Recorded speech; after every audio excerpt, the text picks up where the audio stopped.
Bapak Ibu, saya Dr. Prapti Utami dari PT Synergy Woodpad Indonesia. Kali ini kita akan masuk ke sebuah tema, yaitu penghambat detoksifikasi tubuh. Seringkali kita melakukan detoksifikasi tetapi hasilnya kurang maksimal. Atau misalnya Bapak Ibu memberikan saran kepada orang untuk detoks, ternyata hasilnya pun juga kurang maksimal. Oleh karena itu, mari kita bersama-sama sebelum kita mengetahui sebenarnya apa saja yang menghambat detoksifikasi, kita akan perlahan-lahan melihat bahwa detoksifikasi itu pengaruhnya sangat banyak. Ini adalah ilustrasi pohon dan akar.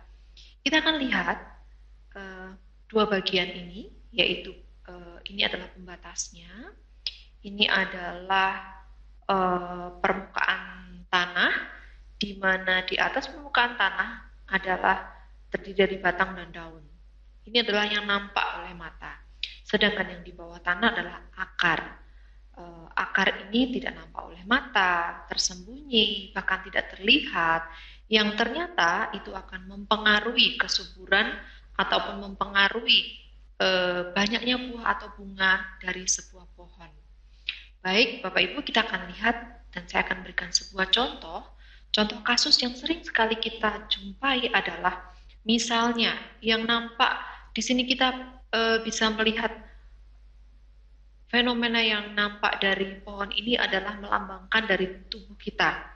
Yang terlihat misalnya ada kasus diabetes. Selainnya ada lelah yang sangat, kemudian penyakit autoimun, kemudian irritable bowel, gangguan pencernaan, ada kanker, alergi, sakit jantung, tekanan darah tinggi, cemas, depresi, jaringan tiroid yang tidak normal dan ketidakseimbangan hormon. Dan masih banyak sekali kasus-kasus yang lain. Nah, hal-hal yang saya sebut di atas atau yang ada di atas permukaan tanah ini adalah fenomena ataupun hal yang nampak dari sebuah pohon atau tubuh kita yang berasal dari anamnesa atau wawancara dan pemeriksaan fisik, pemeriksaan tambahan, dan bahkan mungkin dari biopsi. Sedangkan yang di bawah tanah adalah akar masalahnya. Baik, misalnya kita akan beri contoh diagnosa diabetes mellitus. Diabetes mellitus kita kenal diderita oleh orang-orang yang menyukai makan makanan manis ataupun karbohidrat yang berlebihan. Nah, kita bisa melihat bahwa kasus diabetes adalah karena pola makan yang buruk. Tetapi ada juga yang berasal dari diabetes tipe 1 itu adalah genetik. Tapi Bapak Ibu, kita lihat di sini genetik adalah bagian dari banyak faktor yang mempengaruhi sebuah pohon, ya. Jadi genetik adalah salah satu faktor yang kecil dibanding dengan pola makan yang dilewati atau dilakukan oleh banyak orang. Selain itu, kita bisa melihat kemungkinan karena diet atau pola makan yang buruk akan menyebabkan pencernaan yang buruk juga. Misalnya saya contohkan tadi orang yang suka makan makanan yang manis atau karbohidrat yang sangat banyak tanpa terukur, kemudian dengan waktu yang tidak teratur, kapan dia bisa makan, jumlah yang tidak teratur, maka pencernaan ataupun saluran pencernaan akan bekerja keras. Demikian juga organ pencernaan. Saluran pencernaan adalah dari mulut sampai ke tubuh. Sedangkan organ pencernaan terdiri dari pankreas dan asam lambung. Mereka mengeluarkan hormon ataupun enzim yang berguna untuk kelancaran sistem pencernaan. Misalnya karbohidrat yang sangat tinggi ketika masuk ke dalam lambung, maka akan diolah oleh enzim-enzim yang ada di dalam lambung, kemudian ketika masuk ke dalam usus, semua enzim, banyak sekali bakteri-bakteri baik yang juga mencoba untuk mengurai dari karbohidrat tersebut. Kecuali itu, hormon insulin juga akan bereaksi. Dia akan keluar dari pankreas dan masuk ke pembuluh darah untuk merespon hasil dari metabolisme karbohidrat berupa glukosa untuk bersama-sama diantar menuju ke sel. Oleh karena itu, ketika orang itu mengkonsumsi makanan berupa karbohidrat yang sangat banyak, maka banyak faktor yang terjadi. Jika tidak diimbangi dengan buah-buahan atau serat, maka pencernaan yang buruk ini tidak hanya terjadi di lambung, tetapi di usus besar juga, dan akhirnya terjadi konstipasi atau sembelit sampai dengan wasir. Jadi banyak sekali faktor. Kecuali itu, stres juga sangat mempengaruhi dari kasus diabetes. Kita coba bayangkan bahwa orang dengan diabetes mellitus dengan proses yang sangat lama, pengobatan yang sangat banyak akan mempengaruhi semangat, mempengaruhi cara kerja, mempengaruhi cara pikir. Karena itu banyak sekali keinginan-keinginan yang tidak dicapai. Misalnya rasanya lekas lelah, apalagi luka yang tidak sembuh-sembuh. Maka situasi ini bisa menimbulkan stres. Situasi stres tidak membantu untuk meringankan penderitaan, tetapi sebaliknya malah memperburuk situasi. Kecuali itu juga banyak sekali faktor, misalnya di sini ada proses peradangan, luka dengan radang yang terus-menerus tidak akan sembuh-sembuh. Kemudian racun. Dari mana racun ini kita dapat? Racun bisa kita konsumsi dari makanan. Ketika kita makan racun, makan bakteri, makan makanan yang berguna, makan mineral, minum sesuatu yang berguna, tetapi di situ juga ada racun. Kemudian kurang tidur. Nah, orang yang kurang tidur itu akan mempengaruhi sistem metabolisme di dalam tubuh kita sehingga tidak seimbang. Maka banyak sekali penyakit yang muncul karena orang-orang kurang tidur. Kemudian relasi yang buruk. Relasi ini sangat mempengaruhi karena kita adalah makhluk sosial. Hubungan kita dengan suami, istri, anak itu juga akan mempengaruhi kesehatan kita. Hal-hal yang tidak terlihat bisa muncul menjadi sebuah kecemasan. Nah, relasi yang buruk akan muncul dengan berbagai bentuk, kecuali cemas juga bisa meningkatkan tekanan darah, kemudian bisa juga muncul tanda-tanda depresi. Kemudian berikutnya adalah kekurangan nutrisi. Nah, kekurangan nutrisi ini bisa jadi karena memang kurang asupan, bisa juga karena asupan banyak tetapi sistem atau saluran cernanya buruk. Kalau saluran cernanya buruk, mau mengkonsumsi jumlah asupan sebaik apapun, maka tidak akan tercerna dengan baik. Oleh karena itu, kuncinya adalah saluran cerna kita jadikan menjadi lebih baik, maka semua makanan akan tercerna dengan baik. Kita tahu usus halus itu gunanya untuk mengabsorpsi atau menyerap sari-sari makanan. Kalau di usus halus itu bakteri baiknya sudah hilang karena pola makan kita yang baik, maka bisa dibayangkan nutrisi, mineral, vitamin, karbohidrat, protein yang baik tidak akan masuk ke dalam tubuh kita. Sebaliknya, kita akan kekurangan mineral, misalnya anemia, karena dinding usus tidak bisa menyerap dengan baik, maka makanan yang kita makan keluar lewat feses. Kemudian yang tidak kalah pentingnya adalah kekurangan olahraga. Bapak Ibu, kita adalah manusia yang ciri kita adalah bergerak. Nah, pergerakan ini tentu membutuhkan konsentrasi atau membutuhkan niat, karena olahraga tidak bisa diganti dengan yang lain. Nah, kemudian juga tersentuh toksin. Dari mana toksin menyentuh kita? Sabun mandi, sampo, sabun cuci piring, sabun ataupun cairan pel, itu adalah toksin semuanya. Bagaimana mungkin sehari-hari kita bergaul dengan toksin, tetapi kita masih sehat? Itu hanya karena tubuh kita itu memiliki tentara-tentara yang berlapis-lapis. Seperti sebuah kerajaan, tentaranya bisa di halaman, layer demi layer itu ada tentara semuanya. Tubuh kita memiliki tentara yang sangat banyak, oleh karena itu sentuhan toksin yang di dalam tubuh kita ataupun yang menyentuh kita bisa diminimalisir. Kemudian trauma. Trauma ini meliputi trauma fisik maupun psikis. Misalnya pada kasus diabetes, luka dan tidak bisa sembuh-sembuh akan mempengaruhi keparahan dari diabetes itu sendiri. Kemudian genetik. Ya, tadi saya mengatakan atau sempat menyinggung, genetik adalah bagian kecil dari seluruh akar masalah yang ada. Sehingga kita tidak bisa berbangga dengan gangguan genetik yang kita punya. Asalkan dipelajari pola makan yang baik, maka faktor genetik akan bisa diminimalisir. Nah, yang berikutnya adalah pencernaan yang buruk. Tadi saya sudah sempat menyinggung. Bapak Ibu, di sini masih banyak sekali faktor-faktor yang mempengaruhi yang mungkin tidak tertulis di tempat ini. Kemudian di atas pun juga banyak sekali diagnosa penyakit yang tidak tertulis. Nah, kemudian kita akan sedikit membahas tentang inflamasi. Apa itu inflamasi?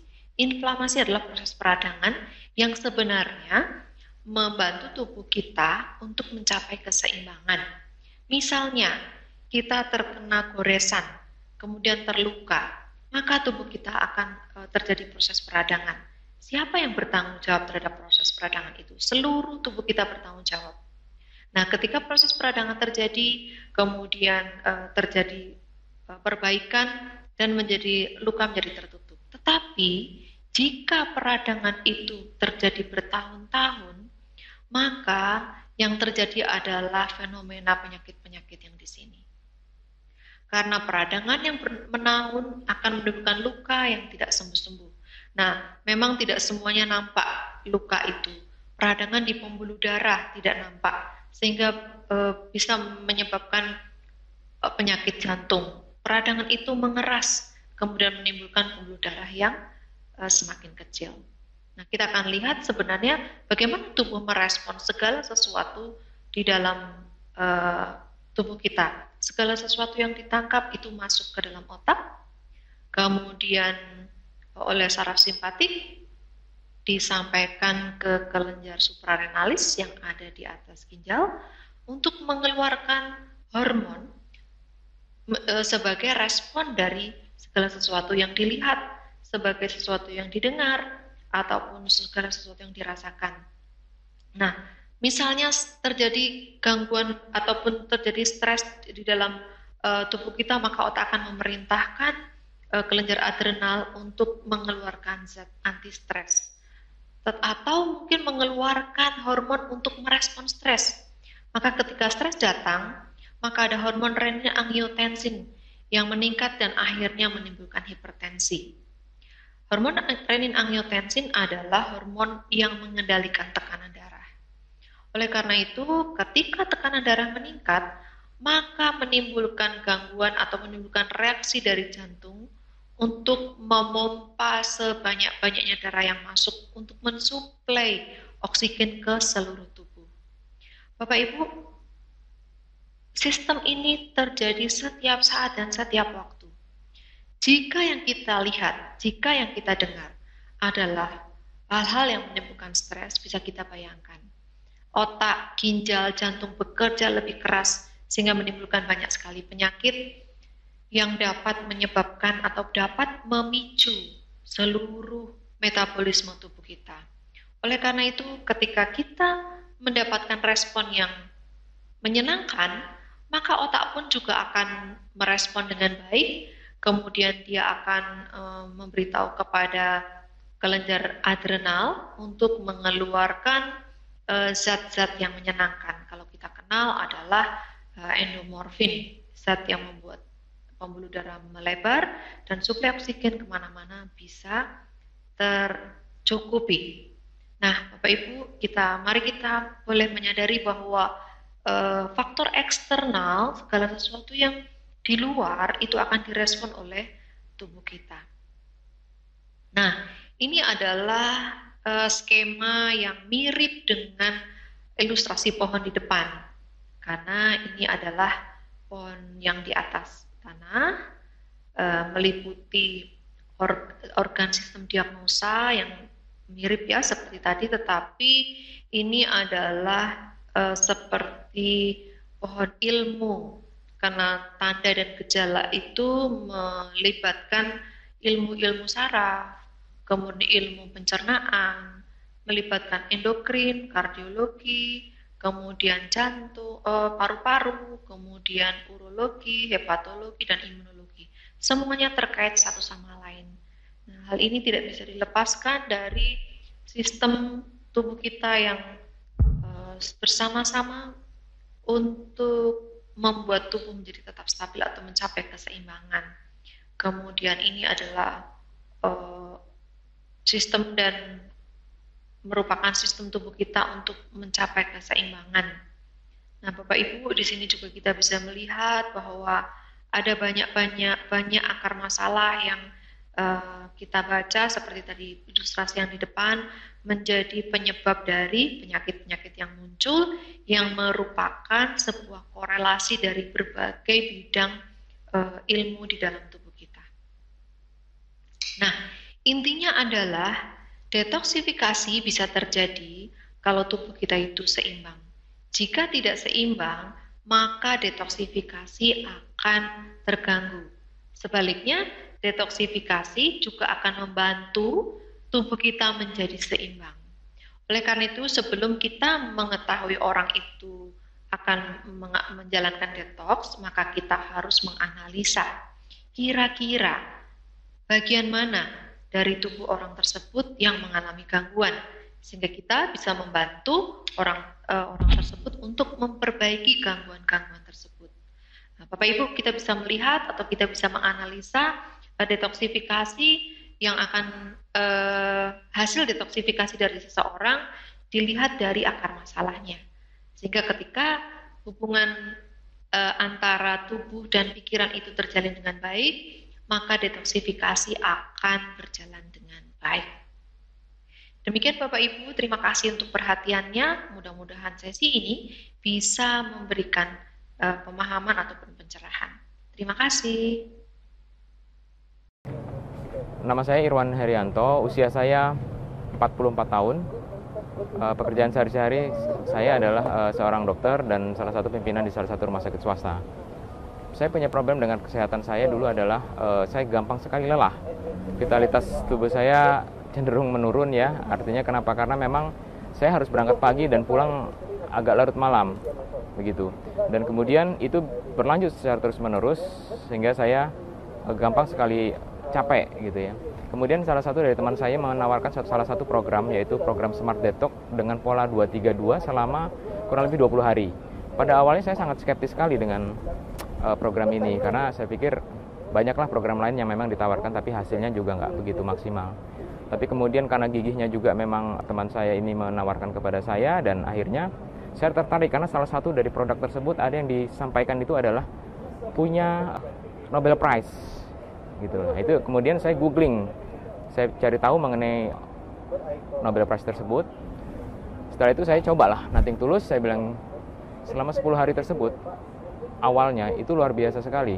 Terjadi perubahan dalam tubuh saya, vitalitas saya menjadi lebih meningkat. Kemudian amazingnya adalah salah satunya dulu perut saya juga agak buncit ya, itu juga tiba-tiba turun. Akhirnya setelah 10 hari ya udah saya lanjutkan dengan 20 hari tersebut. Dan ternyata setelah saya ikuti program tersebut selama 20 hari, hasilnya sangat-sangat luar biasa.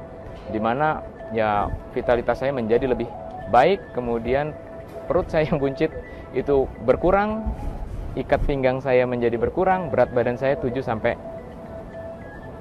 kilo itu turun. Terima kasih program Smart Detox.